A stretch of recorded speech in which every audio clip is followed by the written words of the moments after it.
कुछ लोगों के साथ क्या होता है कि उनका कमर में थोड़ा थोड़ा दर्द आना शुरू होता है, धीरे धीरे ये दर्द बढ़ता चला जाता है और टाइम के साथ साथ बढ़ते बढ़ती शाटिका का रूप धारण कर लेता है, यानी कि एक लेग में पेन जाना शुरू हो जाता है या फिर दोनों लेग में भी जाता है। उन लोगों के साथ अक्सर क्या परेशानी होती है कि जैसे ही वे खड़े होकर कुछ काम करते हैं तो उनका ये पेन बढ़ने लगता है और सारा पेन उनकी लेग में जाने लगता है और फिर उन्हें खड़े होने में बहुत परेशानी होती है। ये जेंट्स के साथ भी हो रहा है और लेडीज के साथ भी। लेडीज के साथ तो मैक्सिमम होता ही है। अब जिन लोगों को स्लिप डिस्क होती है, यानी झटका लगने की वजह से स्लिप डिस्क हो गई है, उनको तो पता लग जाता है कि ये जो कमर में दर्द आ रहा है, ये शाटिका है, ये मेरी स्लिप डिस्क की वजह से हुआ है। लेकिन कुछ लोगों में कमर में दर्द थोड़ा थोड़ा आता है, क्योंकि मेरे बहुत सारे पेशेंट है जो मुझे फोन करके बताते हैं कि ये सारे सिम्टम आए थे और ऐसे हमारा शाटिका बढ़ गया, ये क्यों हुआ। तो मैं बताती हूँ, ये इसलिए होता है कि उनकी जो डिस्क होती है डीजनरेट हो जाती है। डिस्क डीजनरेशन की वजह से होता है। अब ये डिस्क डीजनरेशन क्या होती है, उसके लिए आपको क्या करना चाहिए और साथ में कौन सी एक्सरसाइज करनी चाहिए ताकि खड़े होकर आप नॉर्मल तरीके से काम कर सके और जो ये आपका पेन बढ़ता है खड़े होने की वजह से, वो पेन ना बढ़े। तो चलिए जानते हैं, इस वीडियो में शुरू करते हैं इस वीडियो को। हेलो फ्रेंड्स, मैं सुमन चौहान, सर्टिफाइड डाइटिशियन, न्यूट्रिशनिस्ट, आपकी फिटनेस ट्रेनर। मेरे चैनल देसी इलाज में आपका स्वागत है। चलिए मैं बताती हूँ डिस्क डीजनरेशन होता क्या है। देखो, जब आप सही तरीके से अपने खाने पीने का ध्यान नहीं रखते, ठीक से नींद नहीं लेते या बहुत ज्यादा टेंशन में होते, काम के प्रेशर में होते हैं, तो सही न्यूट्रिएंट आपकी बॉडी में पहुंच नहीं पाते। बहुत सारे लोग तो ये करते हैं कि सही न्यूट्रिएंट तो खाने से ले ही नहीं रही है क्योंकि सही तरीके का खाना नहीं खा रहे, प्लस डिहाइड्रेट भी होते हैं, यानी पानी भी ठीक तरीके से नहीं पीते हैं। बस 1 या 2 गिलास या फिर खाने के साथ 1-2 घूंट पी लिया, बस पानी ही नहीं पिएंगे। इससे बॉडी सूखने लगती है। सूखने की वजह से जो आपके वर्टिब्रा होते हैं, स्पाइन के वर्टिब्रा यानी हड्डियां होती है, उनके बीच में जो डिस्क होती है, उसके बीच में जो लिक्विड होता है जिसको न्यूक्लियस पल्पोसस कहते हैं, वो सूखने लगता है। अब जब ये सूखने लगेगा, सोचिए आपके कुशन में जो कॉटन होती है, जब वो प्रेस होके इस तरीके से कम हो जाती है तो आपका जो कुशन होता है वो पिचकने लगता है, ऐसे उसकी जो मोटाई होती है वो कम होने लगती है। सेम यही आपके डिस्क के साथ होता है जब आप खड़े होते हैं। सोचिए, जब आप इस तरीके से खड़े होते हैं तो प्रेशर क्रिएट होता है, आपकी स्पाइन के जो वर्टिब्रा होते हैं डिस्क के ऊपर प्रेशर क्रिएट करते हैं। अब डिस्क के अंदर क्योंकि न्यूक्लियस पल्पोसस कम हो गया है, जो लिक्विड होना चाहिए वो कम हो चुका है, तो आपकी डिस्क पिचकने लगती है और वो साइड में फैल जाती है। साइड में फैलने की वजह से गुब्बारे की तरफ पीछे की तरफ निकल जाती है, किसी एक साइड में या दोनों साइड में भी निकल सकती है, जिससे आपकी नर्व कंप्रेस होगी, ये नर्व को टच करेगी और ये पेन आपकी लेग तक जाता है जब आप खड़े होते हैं। यानी कि आधा घंटे आप खड़े हो गई, आपकी नर्व प्रेस हो गई तो पेन आपकी लेग में जाएगा और बहुत ज्यादा परेशानी होगी खड़े होकर काम करने में। तो तुरंत आपको ये वाली एक्सरसाइज अपनानी चाहिए। खाने पीने का ध्यान देना जरूरी है, सही मात्रा में पानी पीना जरूरी है। 2 से 2.5 लीटर एक दिन में पानी जरूर पिए और इस पानी में आप हिमालयन पिंक सोल्ट की अगर 1 चुटकी डाल लेते हैं तो ये जो न्यूट्रिएंट आपकी बॉडी से निकल रहे हैं, यानी आपकी बॉडी डिहाइड्रेट हो रही है, पानी की कमी हो रही है, तो वो आपकी बॉडी पानी को सूखने लग जाएगी, जिससे आपकी बॉडी में लिक्विड की जो कमी है वो पूरी हो सकेगी।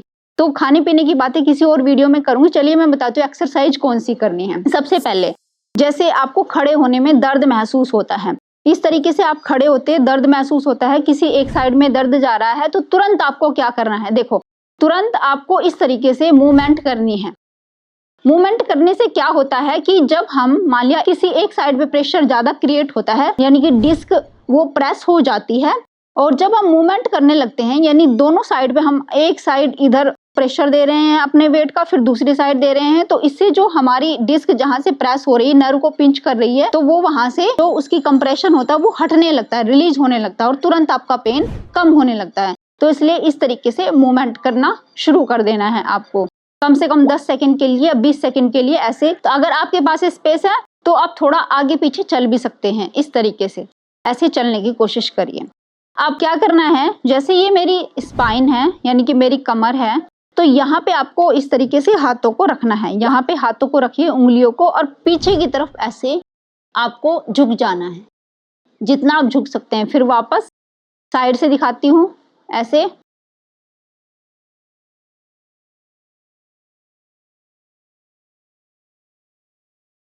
इसको बियर बेली पोज भी बोलते हैं, क्योंकि हमारा जो बेली होता है वो बियर की तरह आगे आ जाता है। ऐसे इस तरीके से आपने करना है। 10 सेकंड के लिए होल्ड रखना है।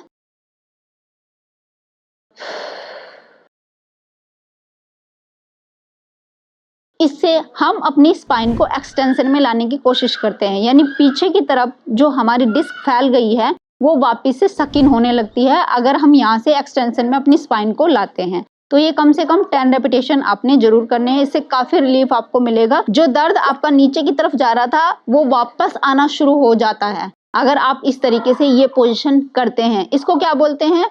सेंट्रलाइजेशन। यानी पेन अगर ऊपर की तरफ आ रहा है यानी कि पेन सेंट्रलाइज हो रहा है, तो इसका मतलब ये बिल्कुल सही पोजीशन है आपके लिए। जब भी आपको पेन आए खड़े होने की वजह से, तो ये आपको बार बार रिपीट करना है इस तरीके से। लेकिन अगर ये पेन आपका बढ़ता हुआ वापस नीचे की तरफ जा रहा है और ज्यादा पेन बढ़ रहा है, यानी पेन सेंट्रलाइज की बजाय पेरिफेरलाइज हो रहा है, यानी कि पेरिफेरलाइजेशन हो रहा है, नीचे की तरफ जा रहा है, जो एक्सरसाइज मैंने आपको बताया इस तरीके से, तब आपको नहीं करनी है। अब नेक्स्ट एक्सरसाइज आपको बताती हूँ। जैसे किसी एक साइड में आपकी पेन है, मान लीजिए इस साइड में पेन है, तो आपको किसी दीवार का सपोर्ट लेना है और ऐसे अपने हाथ को रखना है। इस तरीके से हाथ रख दीजिए ऐसे, और आपको दीवार से कम 12 से 14 इंच आपको ऐसे खड़े होना है, दीवार से हट करके खड़े होना है इस तरीके से। अब अपने कंधे को ऐसे दीवार के ऊपर टिका दीजिए, कंधे को ऐसे टिका देना है। अब आपको क्या करना है, यहाँ से पुश करना है और इस तरीके से थोड़ा और हटना है, इस तरीके से ऐसे वापस ऐसे। अपने पैरों को हिलाना नहीं है, इस तरीके से पैरों को वहीं पे रखना है, इसको पुश करना है। जब आपकी इस लेग में पेन जा रहा हो तो इस साइड आपको खड़े होना है, ध्यान से देख लीजिए, और ऐसे अपने हाथ से इस साइड को पुश करना है ऐसे। 10 सेकेंड होल्ड करने के बाद वापस फिर से ऐसे करना है, वापस फिर से ऐसे करना है, वापस। कम से कम 10 रेपिटेशन जरूर करने हैं। अगर दोनों साइड पेन आ रहा है तो आप दोनों साइड से कर सकते हैं। ऐसा हमने क्यों किया और करने से क्या होगा? देखो, जब इस साइड की नर्व प्रेस होती है, यानी इस साइड की स्पाइन में जो डिस्क होती है उसने स्पेस को घेर लिया है जहां से नर्व निकलती है, तो उस स्पेस को हमें लंबा करना है। जो नर्व निकल रही है उसको स्पेस देना है। तो ये जब हम इस तरीके से पुश करते हैं तो यहाँ से हमारी स्पाइन की लेंथ बढ़ती है और जो नर्व कंप्रेस हो रही है वो रिलीज होने लगती है, जिससे हमारा पेन कम हो जाता है। अब नेक्स्ट एक्सरसाइज के लिए देखो, अब हम क्या करेंगे, किसी चीज का आपको सपोर्ट लेना है, या तो कोई चेयर रख सकते हो इस तरीके से, साइड में किसी दीवार का सपोर्ट ले सकते हैं। दोनों हाथों को ऐसे रखेंगे और आपको लटकना है, अपनी स्पाइन को एलोंगेट करना है। यानी सोचिए, मैं हाथों को रख के इस तरीके से लटकूंगी, यानी कि अपना ऊपर का हिस्सा ऊपर खींच रही हूँ। ऑलरेडी जैसे ग्राउंड होता है तो ग्राउंड में क्या काम करता है, गुरुत्वाकर्षण काम करता है, यानी हमारी बॉडी ऑलरेडी पुल हो रही है नीचे की तरफ, हर चीज नीचे की तरफ पुल होती है। तो हम क्या करेंगे, ऊपर की बॉडी को खींचेंगे, तो इससे स्पाइन एलोंगेट होती है, स्पाइन की लंबाई बढ़ती है, जिससे डिस्क जो प्रेस हो रही थी, डिस्क जो फैल रही थी, वो वापस से सक इन होने लगती है, उसको स्पेस मिल जाते हैं। जैसे कि मैं एक एग्जांपल दूं, ये जो ब्रिक्स आप देख रहे हैं, ईंट लगी हुई है, इसके बीच में जो सीमेंट है, अगर ये गीला होता तो सोचिए कोई चीज इसको प्रेस कर रही है तो ये बाहर निकल जाएगा। लेकिन अगर थोड़ा सा प्रेशर कम कर दिया जाए, यानी इन ब्रिक्स को ऊपर उठाया जाए, तो ये जो सीमेंट है वो वापस से सक इन हो जाएगा। वही काम हमारी डिस्क के साथ होगा जब हम ये पोजीशन मेंटेन करते। देखिए, इस तरीके से आपको लटकना है, यानी अपने ऊपर पार्ट खींचना है इस तरीके से, और लोअर बॉडी तो ऑलरेडी, क्योंकि जो धरती है वो खींच रही है।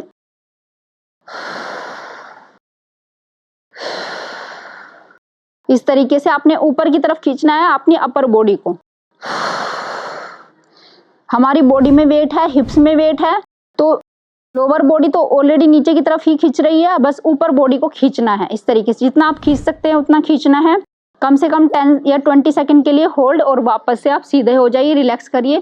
4 से 5 रेपिटेशन आपको करने हैं। लेकिन ध्यान रखिए, जिस चीज का आप सपोर्ट ले रहे हैं वो स्टेबल होना चाहिए और थोड़ा हैवी होना चाहिए। यानी आपने इस तरीके से सपोर्ट दिया और वो गिर जाए, यानी आपको चोट भी लग सकती है। तो इन चीजों का ध्यान रखें।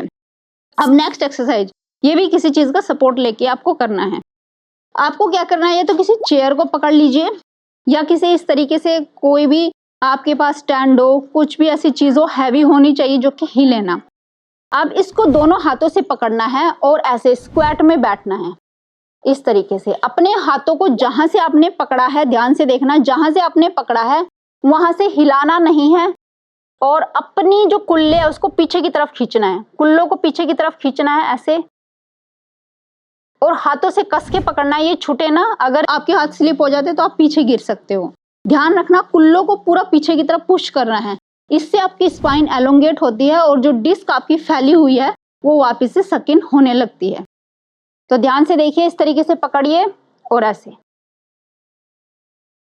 अपने जो हिप्स है उनको पीछे की तरफ पुश करो, पीछे की तरफ और पुश करो और हाथों से कस के पकड़ के रखो। 10 to 20 second hold and release. कम से कम 5 से 10 रेपिटेशन आपको इस एक्सरसाइज के करने हैं। अगर आप ये डेली करते हो तो आपका कैसा भी सियाटिका हो या खड़े होने पे जो आपका पेन आता है, आप देखेंगे वो धीरे धीरे कम होना शुरू हो गया है। और अगर आप इसको डे बाय डे करते चले जाते हैं और सही न्यूट्रिशन का ध्यान रखते हैं, सही पानी का भी ध्यान रखते हैं, सही मात्रा में पानी भी पीते हैं, सही डाइट लेते हैं, तो जल्दी ही जो आपका इस सियाटिका का पेन है वो एकदम खत्म हो जाएगा। उम्मीद है आज की वीडियो आपको बहुत पसंद आई होगी। आप लाइक शेयर भी करेंगे। अगर चैनल पे आप नए हैं, चैनल को सब्सक्राइब कर लीजिए। तो फिर मिलती है नेक्स्ट वीडियो में, तब तक के लिए बाय बाय, टेक केयर।